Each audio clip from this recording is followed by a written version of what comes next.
Rabbi, we're recording, but we're not live streaming, correct? I think that we are on the YouTube page. Yes, I'm saying that Hmm. we are live on YouTube because later on we'll be on YouTube. Uh, Welcome. It's a pleasure to receive you in this space. This is the adult education space for Temple Bethel Riverside in California. And I'm Rabbi Gershon Kwasniewski.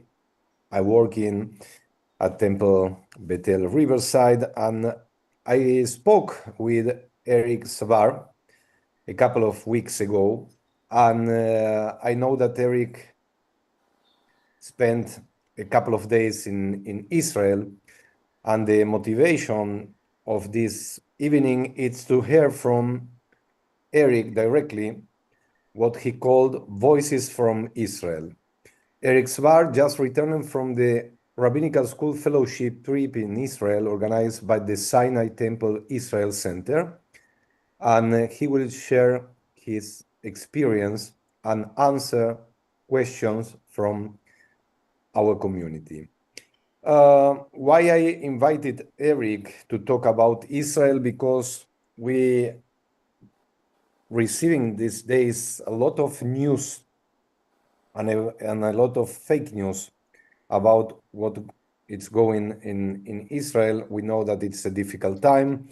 Israel is in the middle of a war since October 7th, 2023. And it's very painful for us to hear fake news, and we don't know exactly what is true, what is fake, and nothing better than a member for our community who just came back from Israel to know what's really happened in Israel. But first of all, I would like to introduce our speaker because many of you knows Eric, but we are in the YouTube page and many people perhaps are meeting with Eric for the first time. Eric Sabar is a rabbinical student, and we hope to celebrate soon in spring 2028, in next spring 2028, his ordination. He received a master's degree of arts in Hebrew letters on 2026, and he was born in Tucson, Texas, and before and we can describe him as a global citizen. He moved to London. He spent his junior years in England. Um, During the time that he studied in the high school, he experienced synagogue life, and in all these places, in addition to Michigan and Southern California. His current hometown in Riverside, California, where he and his family have been active members of Temple Bethel Riverside for the last 14 years. Eric graduated with a Bachelor of Musical Art in Jazz Studies and a Cognate in Physics from the University of Michigan in Ann Arbor, MA. He also earned a Master in Fine Arts in Jazz and African American Music from the California Institute of the Arts in Valencia, California. Eric began his professional career as a musician and music educator, eventually joining the non-profit Mind Research Institute in Irvine, California. Eric had a long, successful career at Mind, where he worked training and partnering with teachers and administrators, focusing on approaching music and mass education from neuroscientific perspective. Eric is currently the student rabbi for Beit Knesset Bamidbar in Lancaster, California. He also teaches religious school and Hebrew school for Temple Beit Israel in Pomona, California. He has over 2 decades of experience in education with students of all ages. He recently led a weekly Jewish chant and meditation group at Temple Bethel Riverside. This for several years. He also volunteered to lead music for family services, Tot Shabbat, and religious school during the past several years. And I can add during the present, because it's really a pleasure for me to work with Eric and this very nice project that we call Tot Shabbat. Eric is a nature lover and proponent for nature connection, especially with kids and from a Jewish lens. He likes to sail, hike, back up, canoe, and just be in the wilderness. Eric is a devout husband and father of 4, 2 large Lovale dogs, and also inhabit their home. For us, it's really a pleasure to have in our community Eric Sbar. And before to give you the floor, I would like to dedicate this meeting in honor of the holy memories of 2 hostages that their bodies returned to Israel yesterday.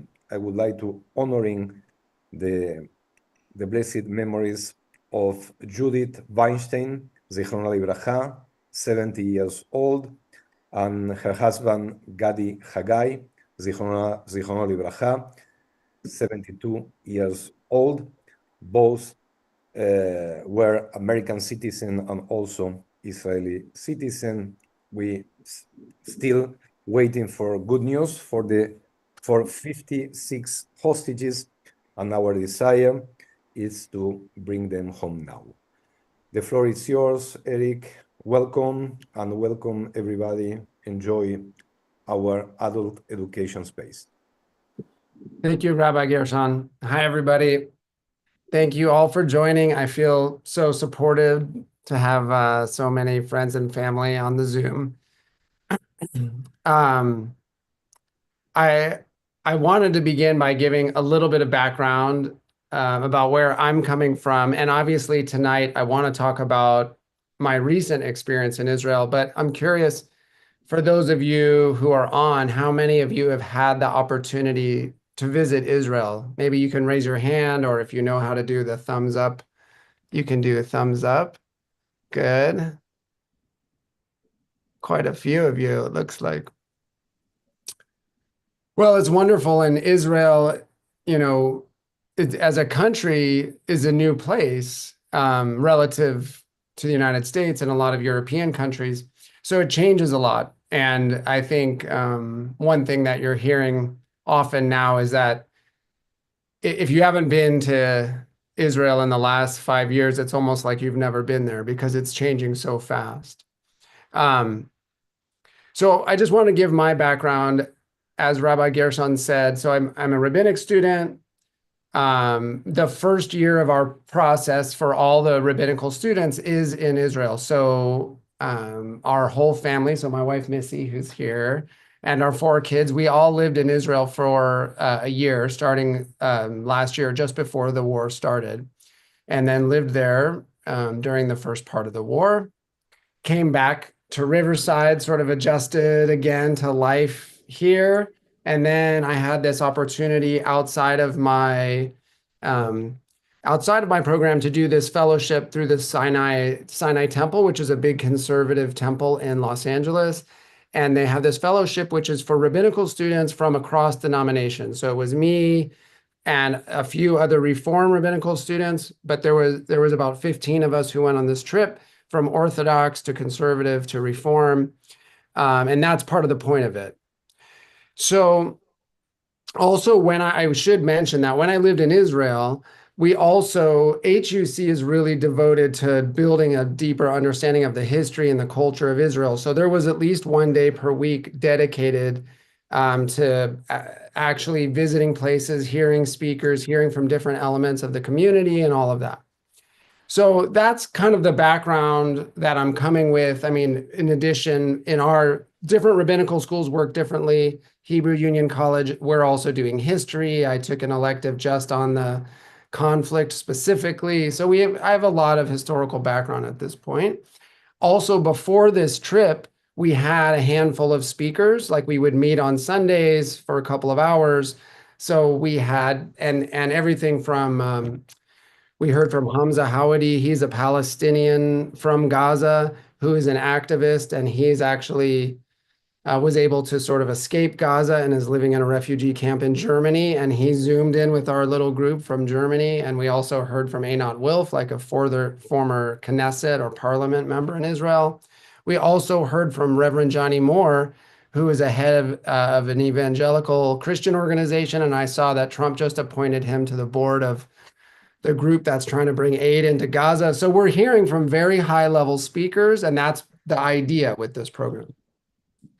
And I would say at our time in Israel, I think we had at least 16 formal speaker presentations, and we also visited many other sites, like we visited the Knesset and we heard from a Knesset member. We visited hospitals. We visited the centers in the desert where they're, let's say, working with people with disabilities. Either they were born that way or they're disabled from the war, or agricultural centers where they're trying to mix Bedouin agricultural knowledge. Bedouin are one of the indigenous groups also that live in the land of Israel, and they're mixing Bedouin knowledge with modern knowledge. So it was a wide range of hearing from activists, politicians, academics, so that's a kind of what brings me here. So the goal of this sharing, I feel like when I'm here and I hear news about Israel, it's all about the conflict. I mean, it's just Israel, Palestine, and it tends to be black and white, and it tends to be this, very painful kind of relationship. But Israel is more than that. I mean, Israel is an actual country with millions of people, and it's complex. And there's a lot that you're not going to see if you're just watching American news media. But my goal really is to share my own experience. There's no way, even in an hour with you, I mean, I can't even share just the 2 weeks, all the speakers and everything. It's not possible. But so what I did is I selected a couple of stories that I'll share, just with the hope that it deepens our understanding and our connection to each other, as we're all community members together. Somehow you're either connected to the Temple Bethel community, or me somehow, or our family somehow, or Riverside somehow. I'm not proposing solutions. There are not easy solutions, but there is value to going deeper and going beyond the black and white narrative. And I think this sharing is kind of in that hope. So with that introduction, I want to start with a story from one of the events that we did after many serious and heavy speakers and presentations. They gave us, as a group, this opportunity to kind of blow off steam, but it ended up being a very interesting event. It was a nighttime event, and was run by an organization called Guru Zuzu. And what they do these like dance parties where everyone is wearing headphones, so only the participants can hear the music. I don't know. Have you guys seen this happen somewhere where like it's like a silent disco or something like that? It's like you're in a, but the person leading also had the ability to talk to us, and we did this in a very public place. So it was very interesting. So I wanted to kind of start there because I think it contains within it a lot of what is going on in Israel right now, and hopefully we'll bring up some questions from you guys, and then we can talk about it. Okay, so I'm going to attempt to share again here. Let's see. Okay.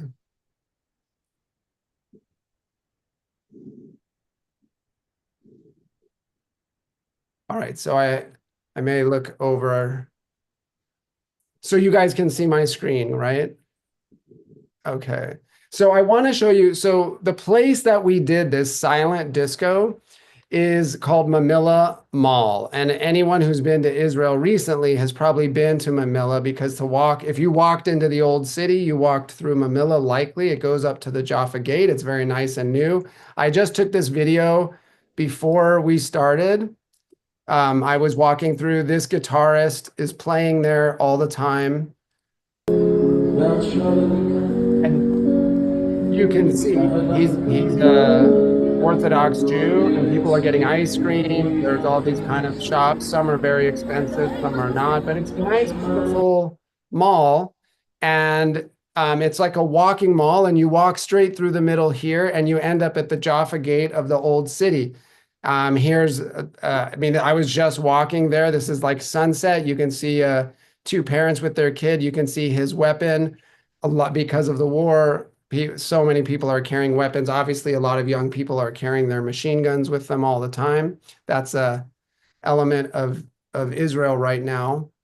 And I would say this is like a stock photo, but it's nice at night. But this is where we were. It gets busy. And I wanted to share that Mamilla is a good example, because it's not just Jewish people there.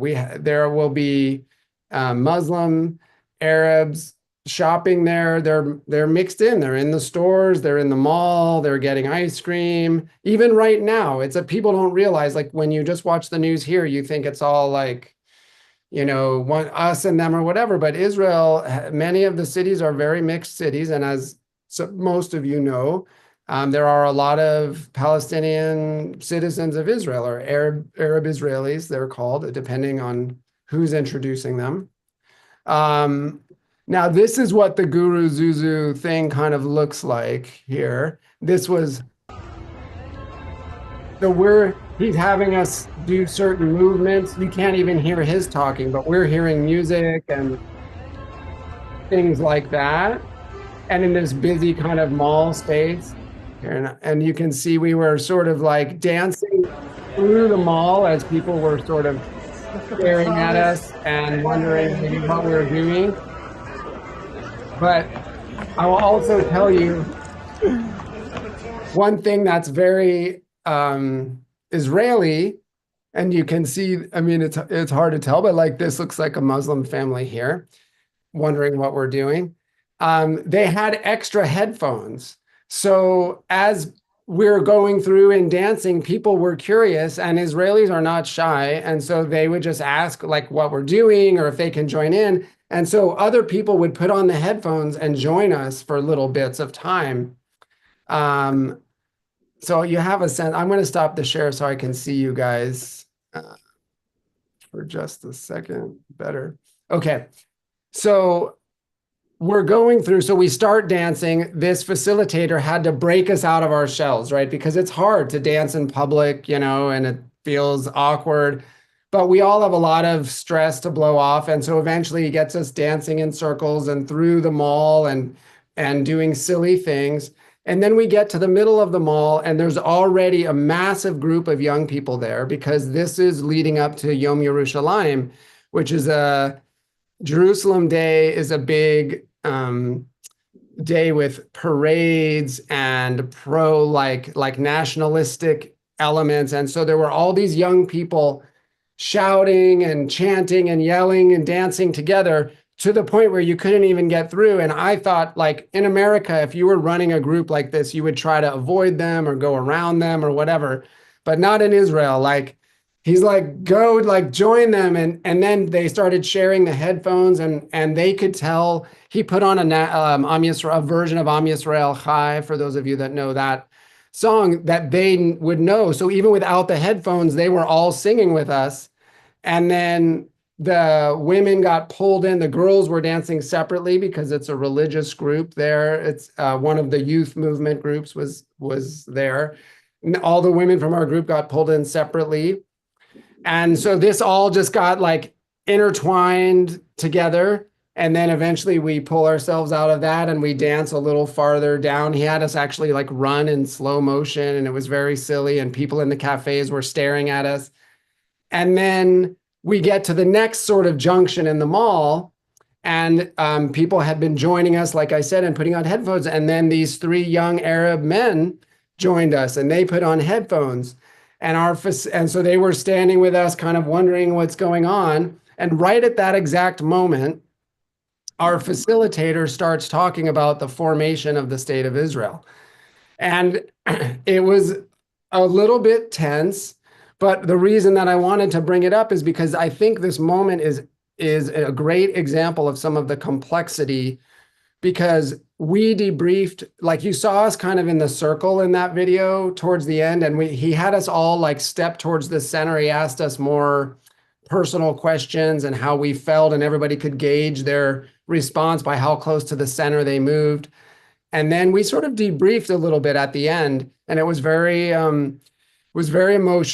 And the facilitator shared, he's like, I didn't know what to do in that moment. I have certain things I say at certain spots. And here we had three Arab young men, probably from East Jerusalem, listening with us. And I'm supposed to talk about the formation of the state of Israel as a Jewish homeland 77 years ago.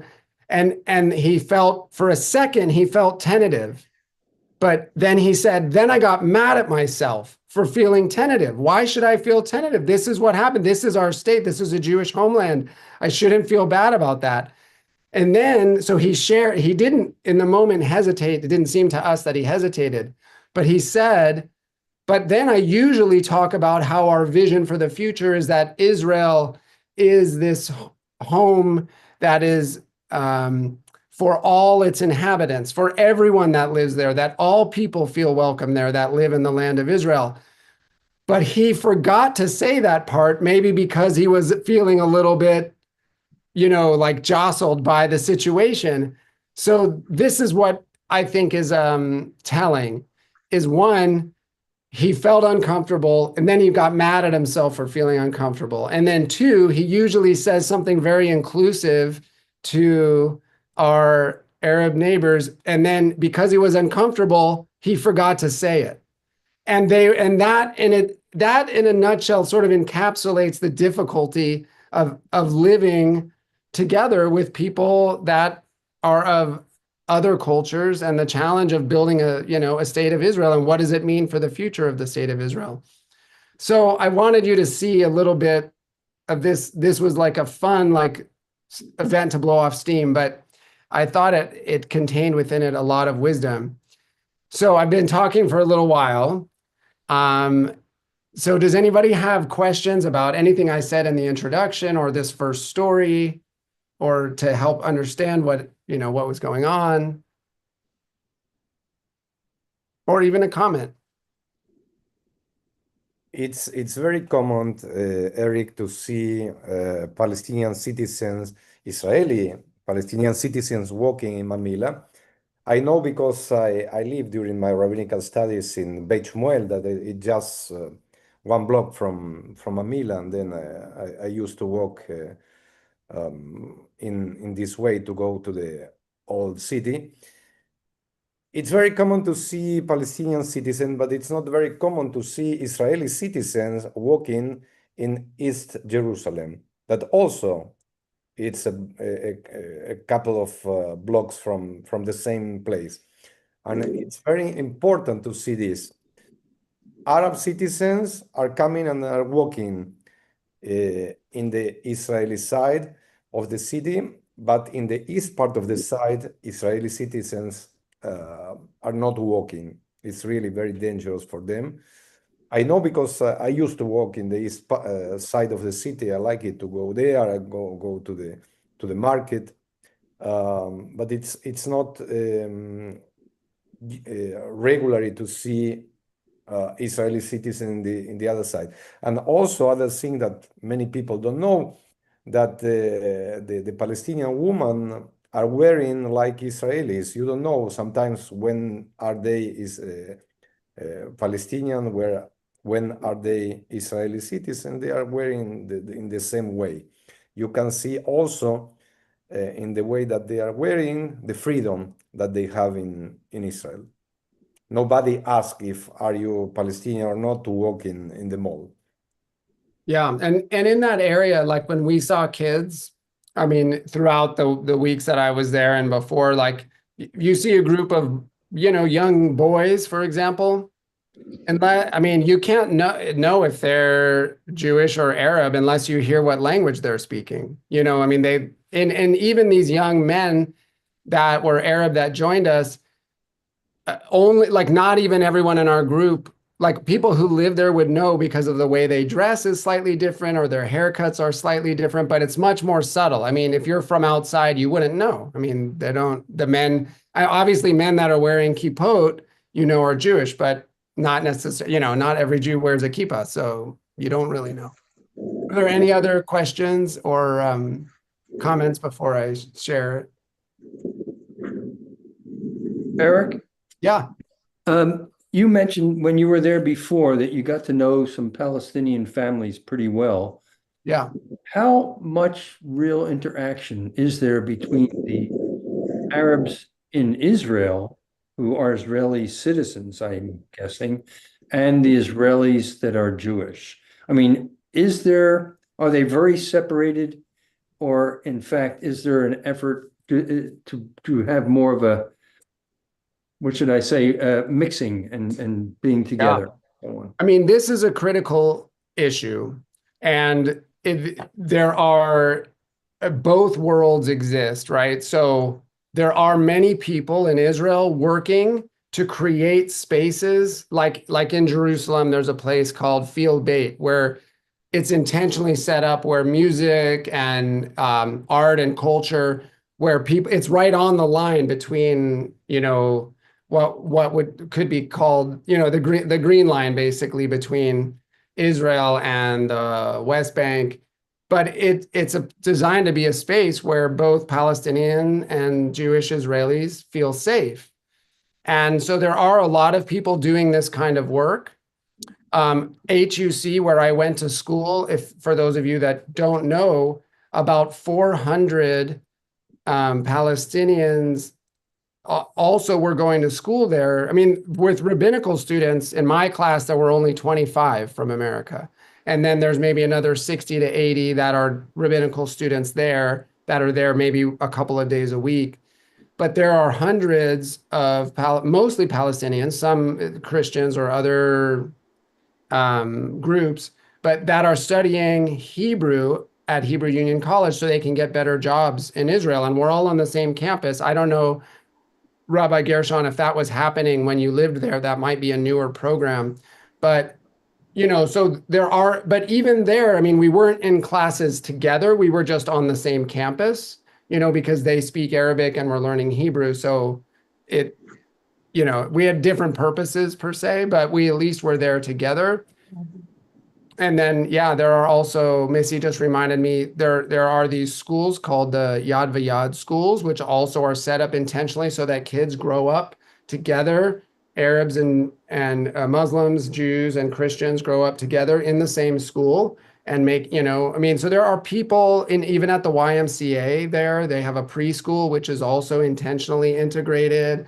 And, so there are people doing that work, but some cities are more integrated than others. And remember, like you have Palestinian citizens of Israel or Arab Israelis, but you also have all of the people that in East Jerusalem, most of those people are not citizens of Israel. So they have kind of a special status separate than all of the people like in Ramallah and the rest of the West Bank. The ones who live in East Jerusalem mostly it's a slightly different status. They have like residency cards. So they have more rights. They can vote in local elections in Jerusalem, for example, but they can't vote in the national election. So they're sort of an in-between status. But there are many, many people, whether it's because of religious reasons or otherwise, that grow up very isolated and segregated. And one of the speakers I'm going to talk about later, who is someone trying to reform Orthodox culture in Israel, that was his motivation. He realized how limited he was because he grew up totally isolated. So it's a mix. There are, and I think those of us that are part of the community, like the extended community of Israel that are outside of Israel, but we still have a vested interest in what happens in Israel. Like what happens there is based on what is created there. It's not, I think that's also a critical question we always have to ask ourselves. Like, what is the future of Israel that we would like to see? So thank you for that question. Any other questions before I share a little more? I'd like to ask a question. Yeah. This may be something you will touch later, but the thing that grabs at our hearts so much is what the news feeds us about the terrible suffering in Gaza. And I wonder if we saw the community and the sharing of song and conversation, and I just wonder if there is conversation, if there is heartbreak I know there's a great deal of heartbreak for the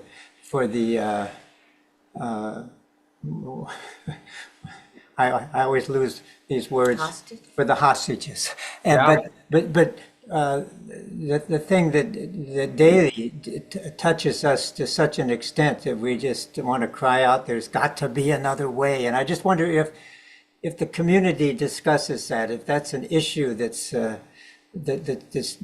driving the hearts of the people in Israel. I'm Yeah. sure. Yeah. I mean, so this is obviously, it's a great question.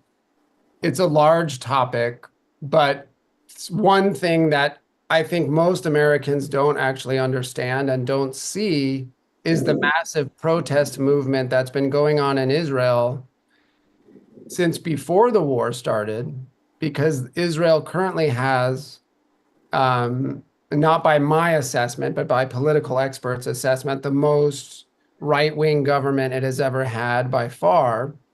And people were protesting aspects of what was happening with judicial reform and trying to figure out the correct balance of power between the prime minister and the Supreme Court and this kind of thing.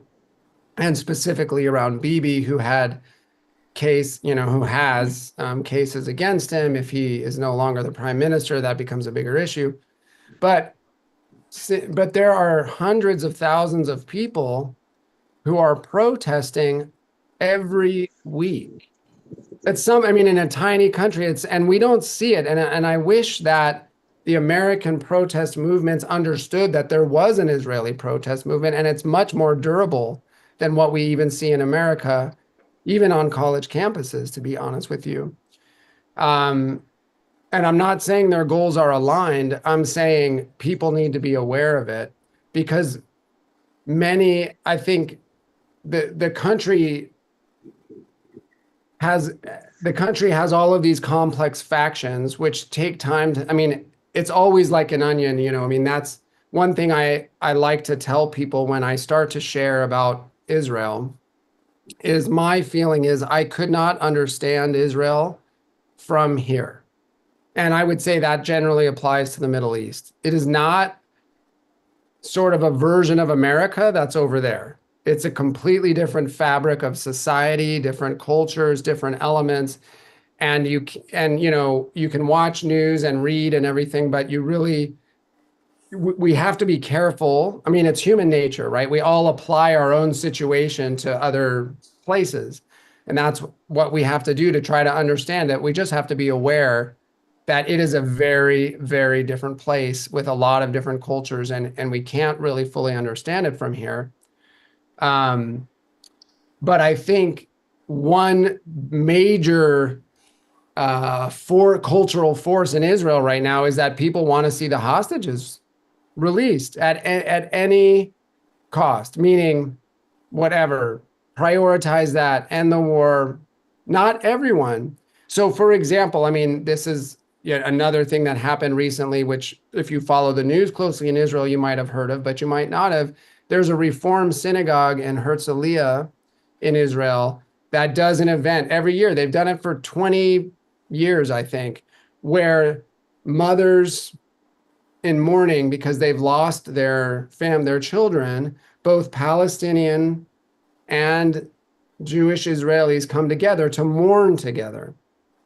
And this last year, this event was attacked by ultra Orthodox Jews in Israel because they didn't, they don't agree with that type of sharing of a shared future because they're driven by a more, I would say, religious extremist viewpoint, which isn't open.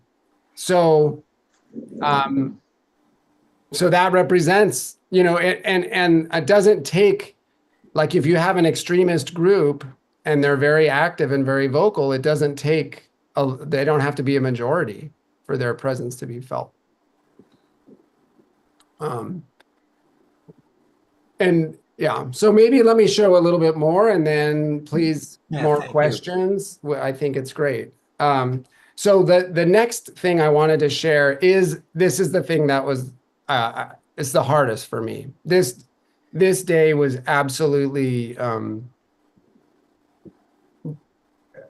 devastating because we actually visited the area that, where the attack on October 7th happened. And so we went to the Nova Festival site, and we also went to one of the kibbutzim right there. So I want to share about this. And Jack, to your point, I mean, this isn't to lessen the suffering of others or say whatever. This is like kind of my stated goal is I want to share my experience. I want to share who I heard from and what I heard. I'm not trying to repaint, a narrative or something like that. So let me share again. Okay. So,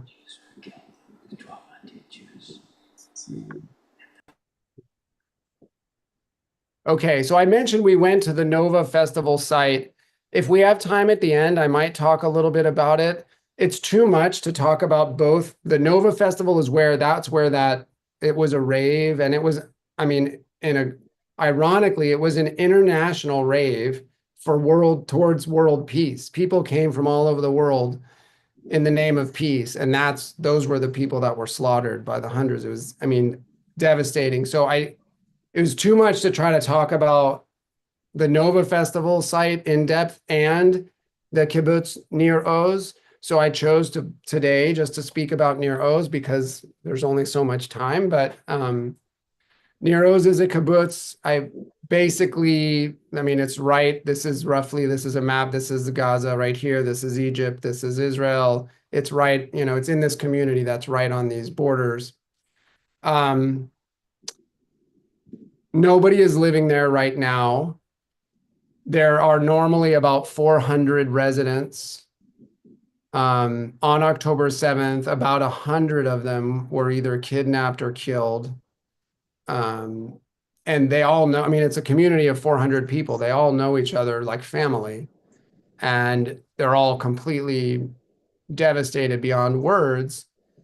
And one of the fathers who survived, took us on a tour, which is like just the strength as a human being to even be able to talk about what he went through was unbelievable, I would say. You guys can see these photos, right? Yes. Yeah. Okay. So this is entering into the main dining hall. Nobody was, so on the morning of October 7th, the rocket attacks and everything started at 6 a.m. and they went and they knew it was a lot of rockets, more than typical. So they didn't, they basically did their protocols that they do when there are rockets, which happens fairly often.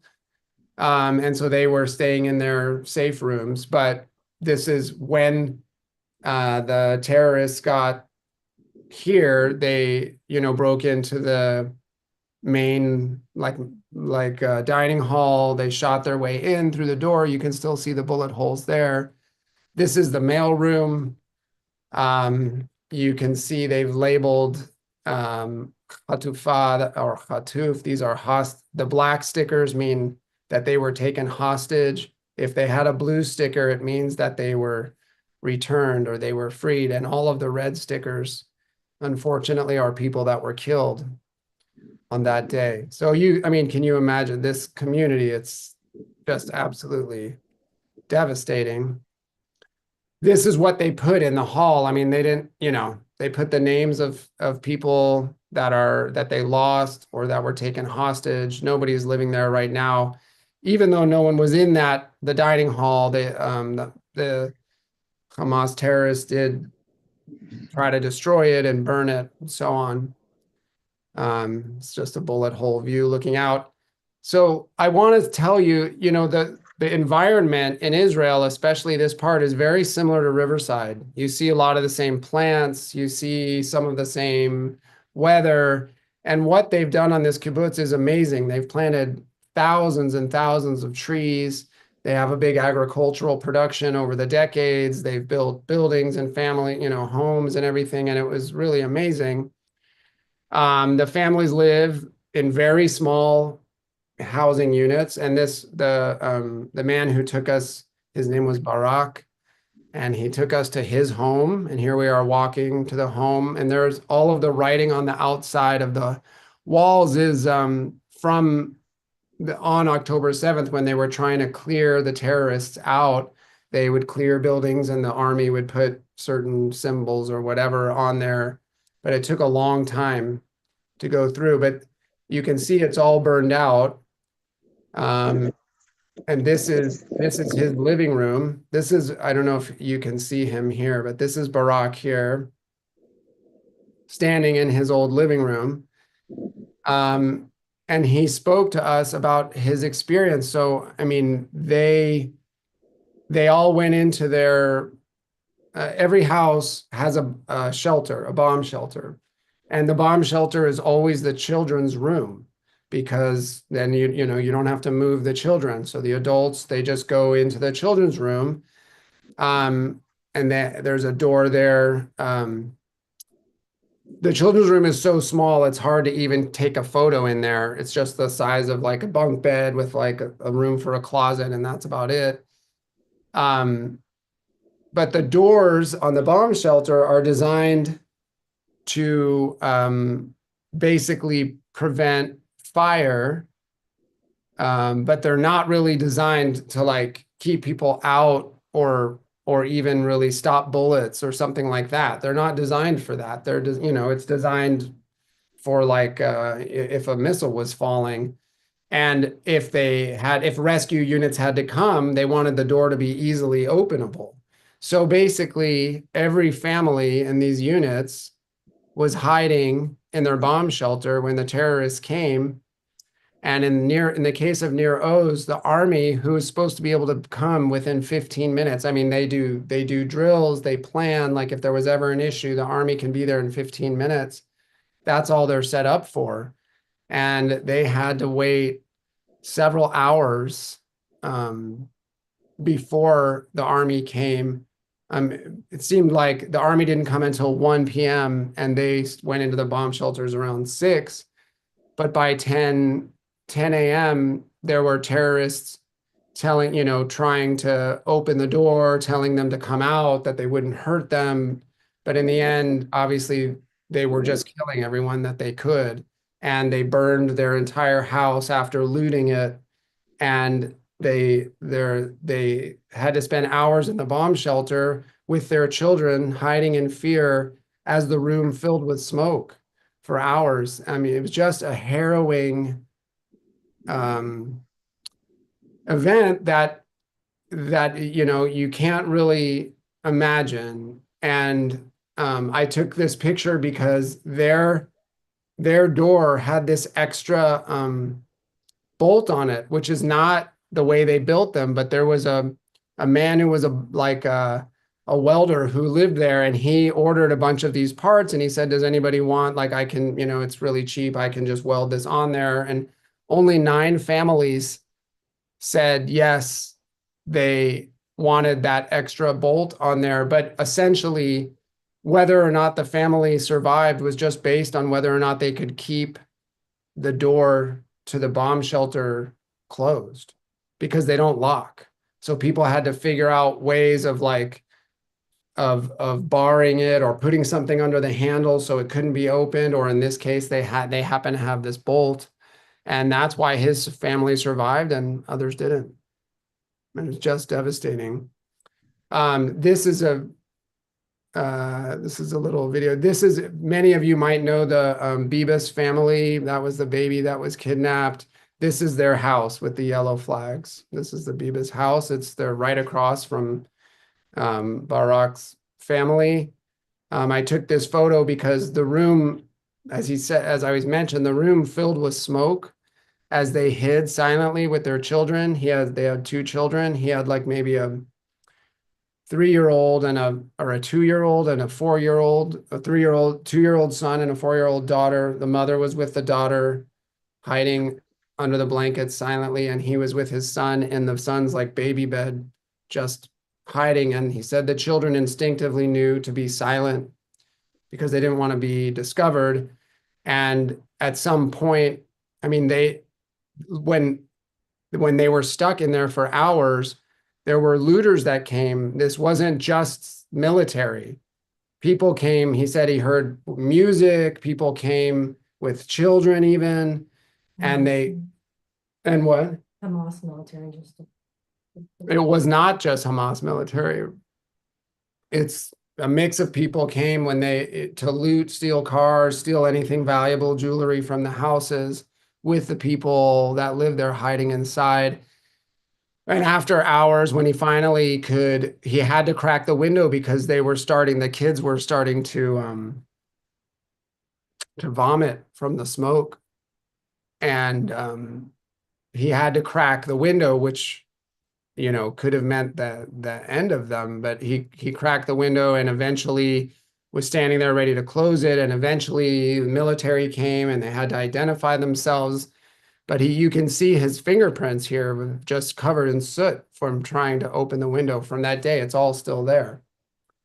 This is what one of the other rooms looks like. I have a few more pictures of the general, really, they had built just an unbelievable agricultural space, and nobody's been living there for almost 2 years, and it still looks very green because they built such a strong ecosystem there. So I had the opportunity. We heard not only from this family, Barak, but the next day when we went to the center for the hostage families, which is in Tel Aviv, the volunteers. So this is like support for all of the family of the people who lost people and who were hostages. The person who took us around also grew up on this kibbutz. In fact, he was in the last generation where the kids slept separately from their parents. The kids used to sleep back in the 70s, separate from their parents. And he grew up with Barak's wife, as a sister, basically. So he told the story of his own grandparents who were living here. They were abducted. His grandmother, she was in her 80s. They rolled her up in a carpet, put her on the back of a motorbike, and took her into Gaza and put her eventually in the tunnels. This story was unbelievable. I think, let me see. I'll show this last photo because this is kind of what the entrance there looks like with the dining hall here on the right. I think that's the last, yeah. But I just wanted to share this story about Daniel's grandparents. So they were both living on the kibbutz. His mother was taken and even taken into the tunnels, and he said that she could barely walk. She could walk maybe a little bit, like 50 meters or 100 meters. She was older, but in the tunnels, they forced her to walk for hours. And she was one of the people who was eventually released. And so we have her story, and she actually spoke with Sinwar, who was the sort of the mastermind of this whole October 7th attack. And she and her husband had been working for peace with the Palestinians since they set up this kibbutz. And, for 40 years or longer, actually since the 60s probably. So it's almost probably 60 years they've been there. And she said to Sinwar, she actually said this to him. She's like, how dare you? You're kidnapping the very people that are trying to help you. And he just sort of lowered his head and turned away. And she's one of the few hostages that actually has spoken to Bibi Netanyahu also after she was released. And so her grandson, who was speaking to us, said that she should be like a negotiator. She's one of the few people that actually has spoken to Sinwar and Bibi, and has this, perspective. But his grandfather was unfortunately eventually killed after he was taken into Gaza. But he told us about how his grandfather was worried that something like this was going to happen because the climate was changing there, and he saw it changing. And he actually expressed not only a fear of something like October 7th happening, but even a greater fear. And he said that Israel is going to have no choice but to go in with jets and bomb the place. And then it's going to look like it's going to make Israel look like this terrible villain to the whole world. I mean, he actually could see that in advance. So this was a very, very, very hard day. And we're not even talking about the Nova Festival scene. And we did hear directly from a survivor of the Nova Festival. I don't want to end here, but I'd like to take a pause, and if anyone has questions or thoughts at this point, and then I will share a little bit more, and we're not going to end on this very difficult note.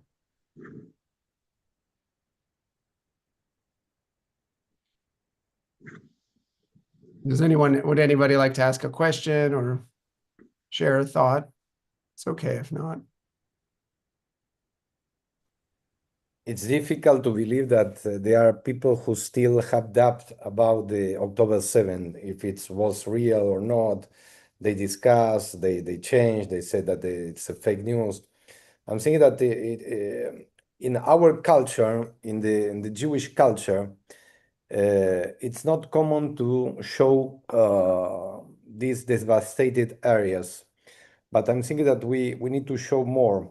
The kibbutzim and also the Nova area, because there are many people who are thinking that it's fake, that this is a history that Israel created just to justify the attack to Gaza. And we need to remember how this war started. It was not. It's a war of defense, not a war of attack. And we need also to remember that the people who were kidnapped, they are civilians. We are not talking about army. And this is also an important point to remember. All of them. I do have a question for Eric. Sure. Rabbi, are you finished? Yes. Okay, go ahead, Thomas. Eric, on each Palestinian and Israelite site, what are the biggest one factor on each side that keep permeating this conflict?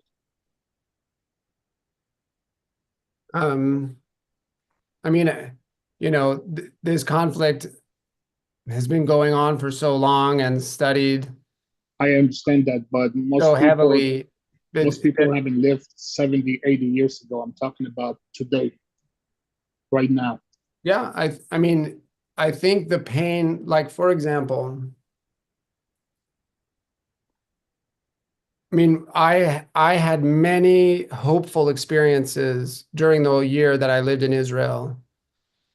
Many people are trying to make peace. Many people are working for a shared vision of the future, a shared society, a better future.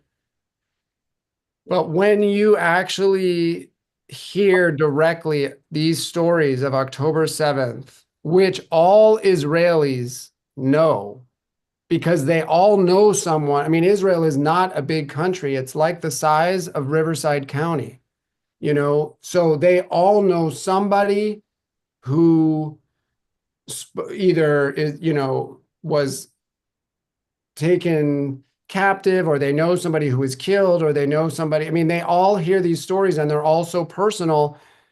It's amazing. Like, what I do not hear in Israel from the people that we met with, I'm not saying that there's nobody, but they're not talking like these people, let's, annihilate them all. Let's, they're not human beings, like whatever. Like, even the military, the people we know that are in Miluim, they're going into Gaza, to fight in the military service. They're doing a job that has to be done. They're not there trying to take vengeance. And it's so painful to see these things firsthand. And it's amazing to me, actually, that Israel isn't more corrupted from these events. But essentially, what happened, pain. But the pain. What I ask is that from Israel's side, what is the main cause permeating this war continuously? And from the Palestinian side, the same. Yeah. So, I mean, what I'm saying is the pain that's inflicted on a day like October 7th is something that people can't totally let go of. And so it's hard to move towards peace. And it's the same for Palestinians. They all know people, especially now, they all know people who have been killed. And it's hard. That makes it very hard to move on. It takes, Let me change the question then. 10 years ago, what was promoting this conflict on both sides? Yeah, I mean, I think maybe this is a question for another time, because the conflict and the history of the conflict is like a topic that I think needs its own time devoted to it. And we just don't have, like, that isn't the focus for tonight, like learning, the background of the conflict and everything. It is important, and I encourage, everyone to learn more, because it doesn't just start, obviously in 2023 or 2015 or 2005 or 1960, it's an ongoing thing. So, I mean, I know that may not be the most satisfying answer, but I think it's. No, I just wanted to know your answer. Yeah. I do know people on both sides. I know of a woman, a Sufi woman in East Jerusalem.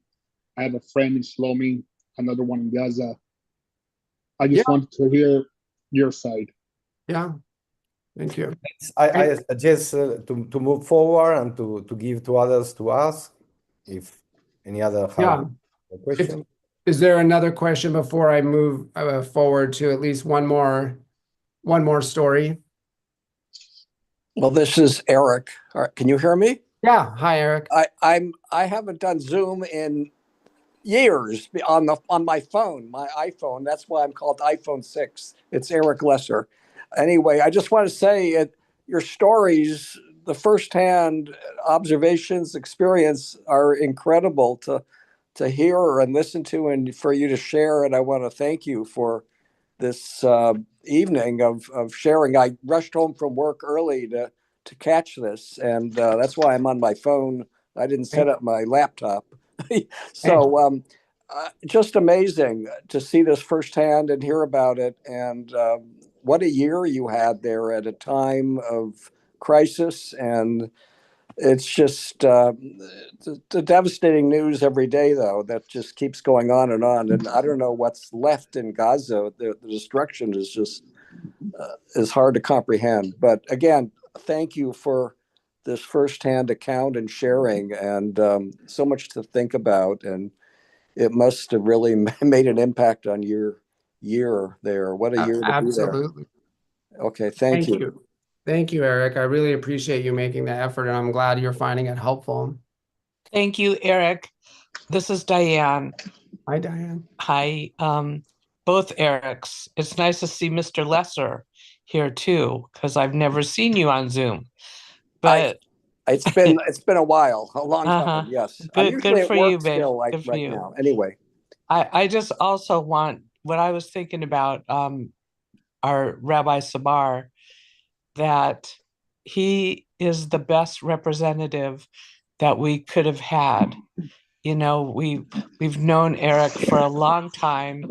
We've seen you go through so much growth, and you're just one of the most wonderful people, and that you had to go through that, and that everybody had to go through that, but that you went through that, you stayed the course, you protected your family, you reported back to us, and now you're here telling us in your own way, which is just the most perfect way to share with us, Eric. Thank you. Thank you, Diane. That's very kind of you. So on that note, let me share something a little bit more hopeful and more positive. So one of the final days, we always had these packed, and at the end, I'll just share a bunch of photos, and then you can see and get more, more stuff. But we had these packed days, packed agendas, and often we would have a speaker before lunch and then a speaker or two during lunch, and then, we'd go somewhere after, and then we'd have late. I mean, it was really a lot. But one of the later days in Tel Aviv, we had these two speakers. Like I was getting, it was a rough, because I was hearing so much just dead ends. People were just, the country is suffering. The country of Israel is, obviously they're at war, but they've been at war over 600 days. And, there wasn't some great solution in sight, and it was getting hard. And then we had this morning with these two speakers, and they just gave me some hope in a different way. And I want to share them with you. I'm going to share my screen so you can see their organizations. Let's see. So hopefully I'm going to move you back over here. Okay. Can you guys see this website, the Cohesive Society? Yes. Okay, so the first speaker we had, so if I go to, let's see, our team, was Polly Bronstein. So she's the executive director of this whole organization. But they are working for a cohesive society. But now we're really talking about what do we want for the future of Israel. And Polly shared with us her background. So as well as about her organization. And I have some notes, so I'm just going to look. But she was born in Mexico with, and her family came as Zionists, and essentially she felt like she and her sibling were like her parents' Zionist project. Like they wanted them to be Israeli, and they wanted them to grow up, in this way. But her mother became very concerned with how people were treated, like minorities in Israel were treated. And so she had this background, and this is how Polly shared with us, like in her experience in the 80s and the 90s, she felt Israel moving to the left. But then in the 2000s, and after 2005, which that comes up a lot. People mention this, the disengagement. That means when Israel decided to leave the Gaza Strip. People talk about it a lot now, the disengagement, right? And so if you're not familiar, it's good to learn about that historic event. Israel left the greenhouses and so on. I mean, Israel had to bring in the army to forcibly remove the Israelis who were living there, and they left the resources, but the powers in Gaza destroyed them. I mean, there's a lot to that piece of history.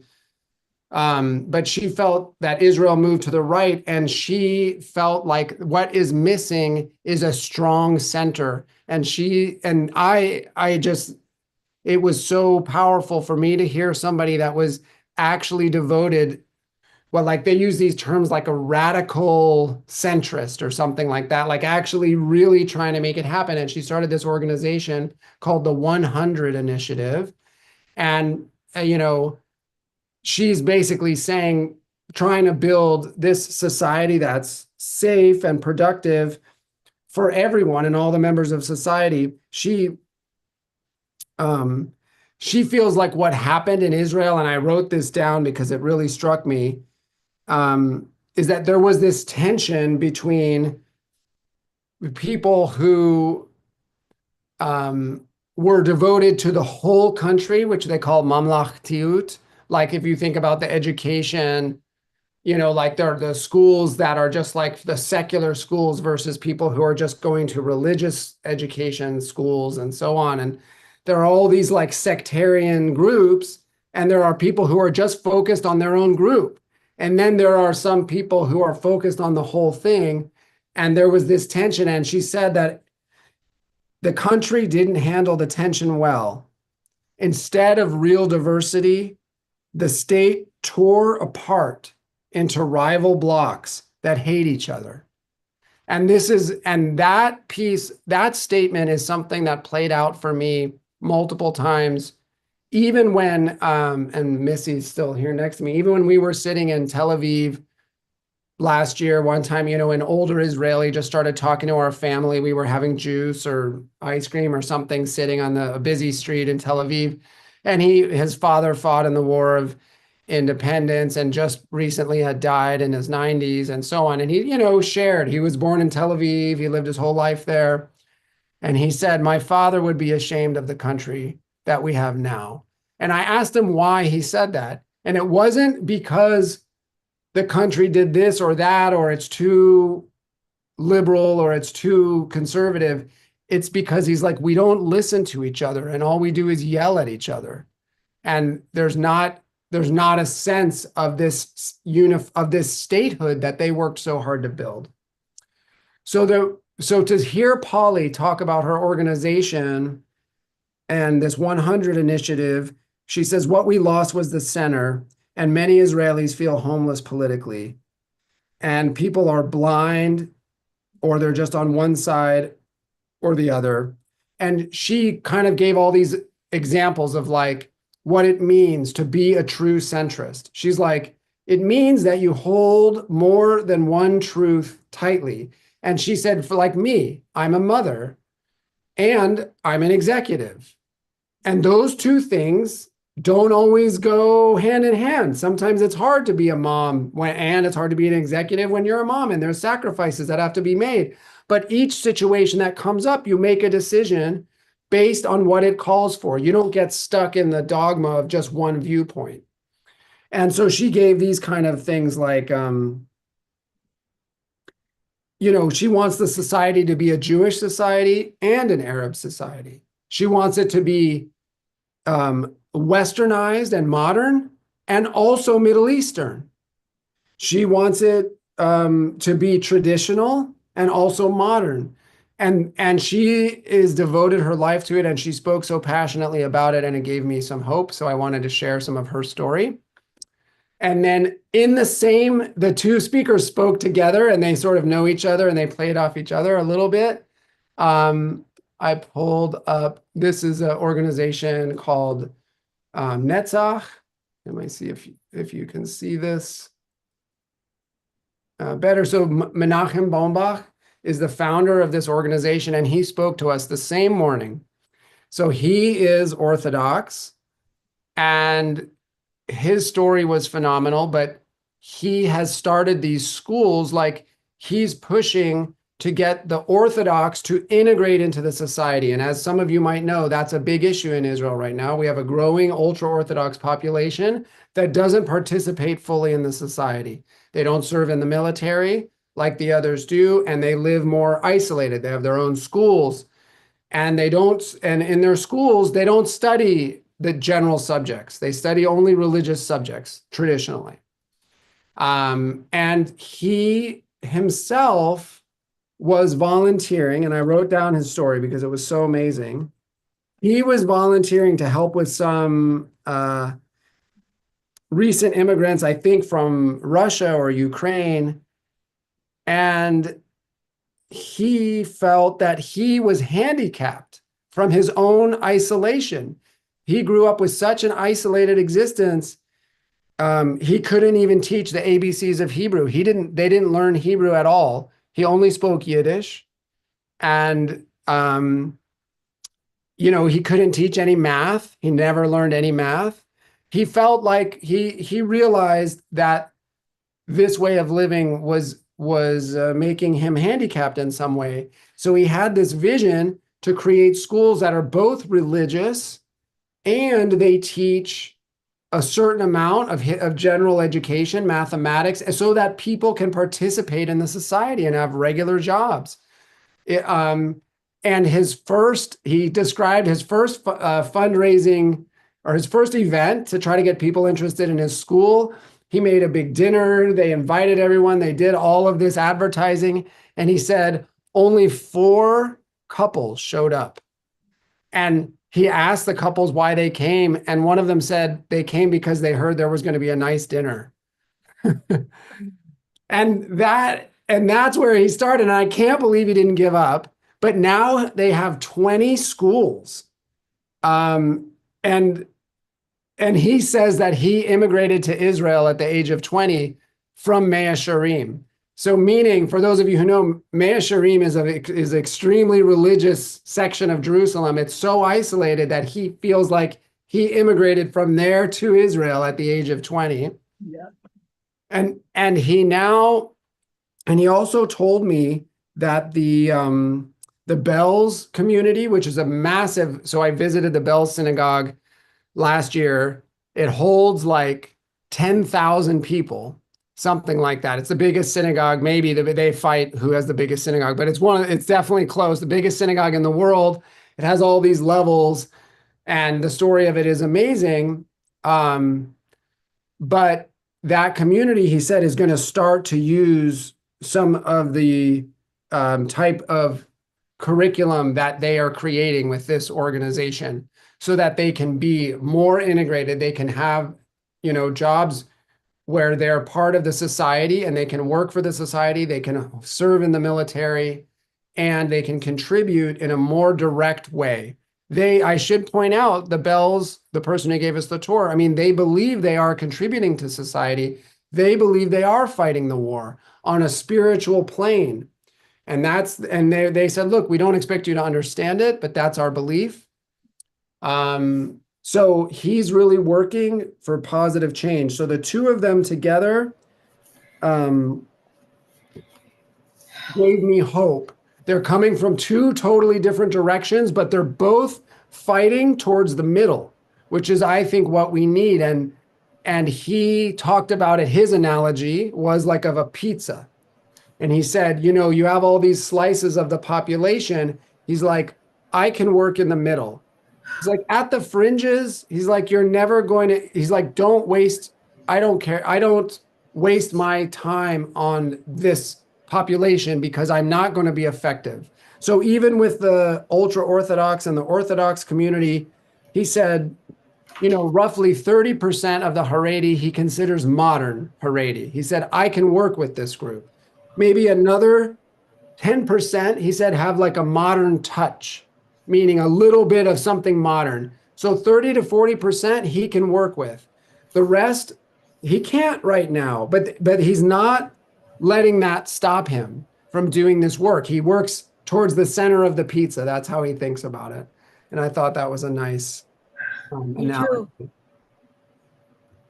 Yeah, so I have a few more photos I can share at the end, but I'd love it if anyone has a question about this little section, I'd be happy to answer.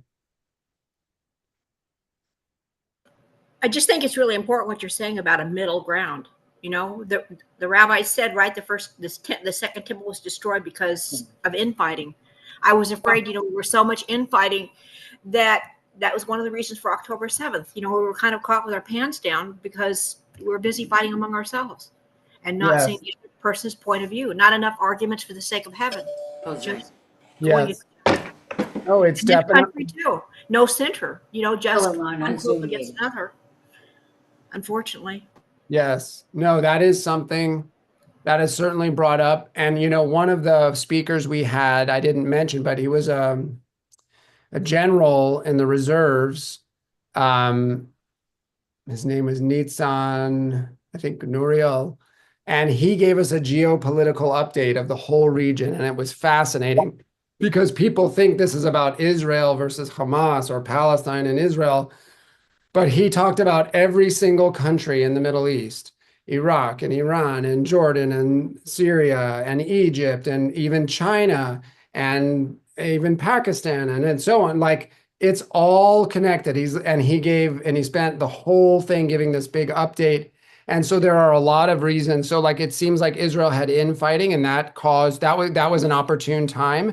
But also, as you know, there were talks for normalization with Saudi Arabia that also was providing pressure because he said the biggest change in the Middle East in the last 30 years or so, or really maybe even since the more like 40 years, is a shift from Sunni control to Shiite control. And he said, the countries basically in the early 70s, there were no countries that were under Shiite control. And now there are 4.5 countries. Yemen, he counted as half, under Shiite control. And they have a mission of bringing this, religion to the world and so on. And it's a different culture. And that cultural shift is something, I mean, it affects Israel, but it affects us here too. And he talked about that. So I don't know, you just made me think of like, you can't think of just October 7th as an isolated incident based on one thing. It's connected to No, it's all connected. And in fact, this war has sort of changed the Middle East, hasn't it? It's changed the borders. It's sort of changed a lot of things. Lebanon, Syria. Yes. We have new leadership. I mean, it is changing, and it's Iran doesn't have the power it had before. Saudi Arabia is making a play. Russia. It's the whole world chess piece moving right now. Yeah. Eric, Yeah. this is Marcia. Hi, Marcia. Hi. Years ago, before they established the state of Israel, I knew a woman who lived there in you would have called it Jerusalem, I guess. And that's where she was born and raised. And she said the hostility that she saw once there was a state of Israel and there was the division of the Jews and not Jews, that they didn't have the negative interaction that they had once there was a state of Israel, that they got along with each other as people. That's right. Yeah. I mean, I've heard this type of story for about, one of my teachers in Jerusalem last year, her father, I think, was the chief rabbi of Jerusalem. And she said when he grew up, I mean, he knew all the Arabs in the old city. And, like we experienced, we became very close friends with the Sinjlawi family, and they're Palestinian, and they're just lovely, generous people. And he knew everybody. But tensions have changed, and it's not simple. The history, it's not just the forming of the state, but the things that led to it and so on. And there's a lot to learn there. But even in Gaza, I met people who grew up in this area where near Oz is, who grew up there like in the 60s and 70s, and there was no wall, there was no fence. They went and had dinner in Gaza all the time. They said they went and bought hummus in Gaza. I met a man and he was like, "Oh, I did my honeymoon in Gaza. It has nice beaches." I mean, things were not always this way. They have gotten more extreme. Certainly for me, the most painful parts to see are the religious extremists, because I'm a person now devoting my life to the Jewish people, and which is tied not only to peoplehood but also to religion. And when I see religious extremism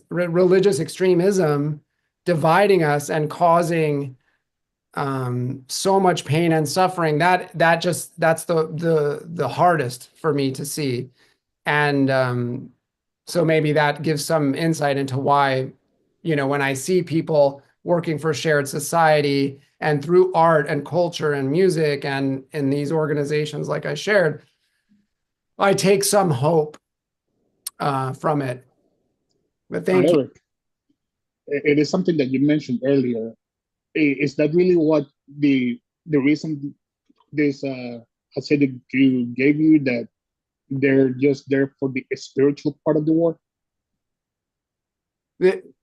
I was talking about the Belzer community. So this is a particular ultra-Orthodox community that, and he was saying that we were asking why don't your children serve in the IDF?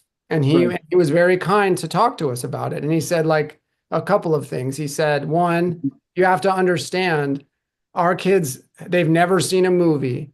They've never been on the internet. They've never, like, you can't just take a kid like that at the age of 18 and put them in the army with the how much people have served in the U.S. military? I'll beg to differ. What did you say, Thomas? How much people have served in the U.S. military? Right. And they're far more basic. So it is possible, right? But this is he doesn't want he was representing their community's view, which is that they get a religious exemption if they're studying full time. Doesn't that remind you of the book of Enoch? Remind me of what? Sorry, it's hard. The book of Enoch, when the watchers came to Enoch to petition him to bring another petition to God for mercy. He did, and the petition was denied. God said, if you want to be part of the flesh, join them to show repentance, and they refused. So I asked, if they truly love Israel, if they love Jewish life, why do they not defend it? Yeah, well, it just doesn't sound too sincere for me. Yeah. So I mean, anyway, you're tying into what the debate is right now in Israel with mandatory service for ultra Orthodox. It is something they are working on right now, and people like Menachem Bombach are working, and he thinks it's within 3 or 4 years it's going to move in that direction. And anyway, there's political reasons why they've been able to maintain those exemptions, but I think this. Yeah, they were seen as sorry, Thomas, sorry. Let's try. We are in the last 5 minutes, and I would like to give others also to ask. And also I would like to listen from Eric a conclusion, okay? Yeah. I'm sorry. And let's try to move forward. No problem. Thank you. I'm going to share a few photos that just to give you some additional variety. Where did my photos go?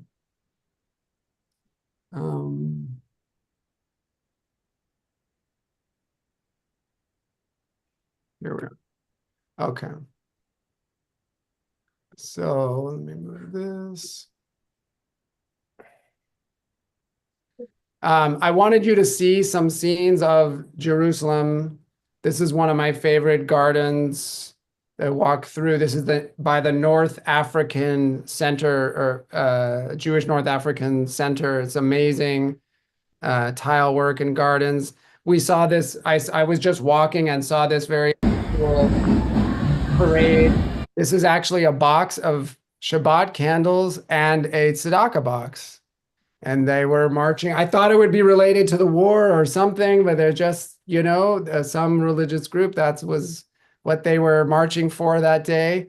This is Mifal. It's like an art cafe and art, like an exhibit space. And so there's all this kind of creative art there. And I thought that was a cool shot.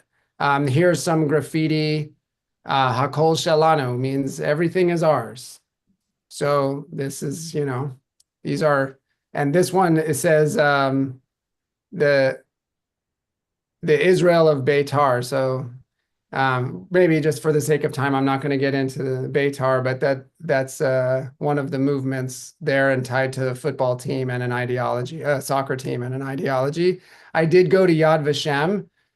Dad, you'll be happy to know that I did look up, there were amazing things there, but I did look up records while I was there. We can talk more about it later, but they, you know, with a similar last name, you can see here, instead of SBAR, this is ZBAR, Abram Zbar. And so on these are the cute dogs of my neighbor that was kind enough, our old neighbors, they let me, they put me up for 3 or 4 days before the program started. That's how close we became with them. This is one of the hotels we stayed in Jerusalem, and I just thought it was an interesting picture where you can see this kind of, this is a luxury hotel that they put us up in with a pool on the top, and then this is the construction of First Station, which is actually a very nice place also. It's just under construction right now. But you can see the old city here. That's the old city of Jerusalem. This is an artist I saw perform. You can hear in a second.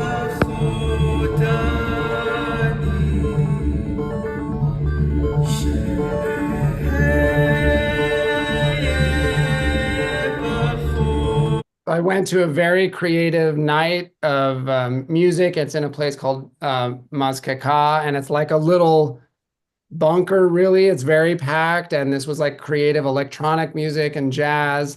But the music is influenced by the war and by what everybody's going through right now. And so I feel like I learn a lot from, you know, about what's happening in the society. Here's where we visited the Knesset day.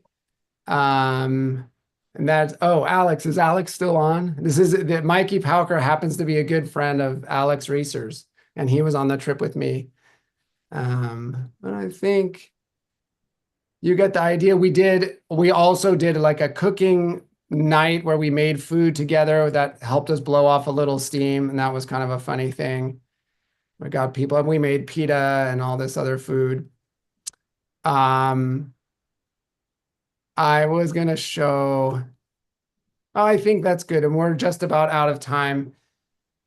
I would say at the end, the thing, you know, and the other thing that gave me hope was, you know, this group of rabbinical students that came together, you know, we do not have the same practices around prayer. We don't have the same practices around kashrut.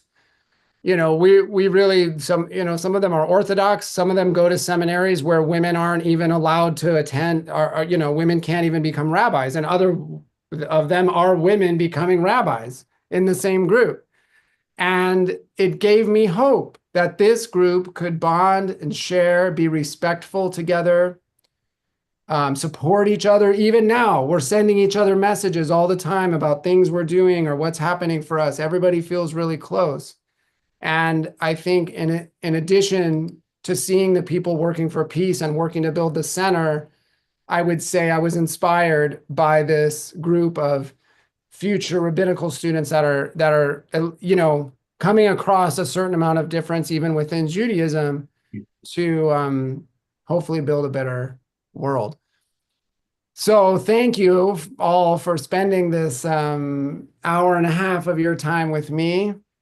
I would like to thank you, Eric. Very much. Thank you so much, Eric. We would like to thank you for share your thoughts, your experience, and to show us what's going on exactly nowadays in Israel, to listen the different voices. And this is very important to know in first hand what is going, and not through the media, the social media, the TV, because the information it's partial. We don't have the entire picture, and you gave us a complete view from all sides, and we hope that soon perhaps one voice from the center will be strong to attend the demands from all parts of the society. I really appreciate that you share your thoughts, and you accept my invitation to share this space for Temple Bethel. Thank you very, very much. I would like to thank once again everybody. Tomorrow you are invited to attend the service 7 p.m. And remember that this Saturday morning, this Shabbat morning, we are going to Pasadena. This is a very important mission. It's a tzedakah mission organized by Temple Bethel. We are going to donate new books, new Maxorim for the Pasadena Jewish Center, Synagogue and Center that burns down during the last fires. The synagogue is completely destroyed, and we are going to pray in a church.